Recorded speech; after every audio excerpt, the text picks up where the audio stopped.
தவி தவிக்கிற உயிரை காக்கும் வருணலிங்கமே, ஜலபதி என உனை தொழுதும் மழை தாருமே. பனிமனிதனில் பல நதிகளை படைத்த லிங்கமே, விதை விதைத்தவன் பயிர் அறுத்திட கருணை காட்டுமே. வருணலிங்கமே மழையை தாருமே. அருணலிங்கம் என்று ஓதும் போது அது வருணலிங்கம் என்று கேட்கும் பாரு.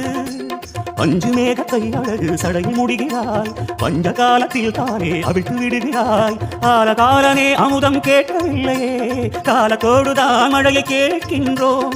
அருணாச்சலம் இறங்கு அமுதம் போல மழை வழங்க, முட்டி போட்டு வருணன் உன்னை வேண்ட, அதை மெச்சி மேற்கு திசையை நீ வழங்க. அந்த வருணனை இறைவா இங்கு கொண்டு வா, ஆறு குளங்களில் நீரை நிரப்பு ஆண்டவா. திரு ஆனைக்காவிலே பிறந்த லிங்கமே, திரு அண்ணாமலையிலே நிறைந்த லிங்கமே. பூமாரி பொழியும் எமக்கு மாறி மழை கொடு சிவமே. தவி தவிக்கிற உயிரை காக்கும் வருணலிங்கமே, ஜலபதி என உனை தொழுதோம் மழை தாருமே.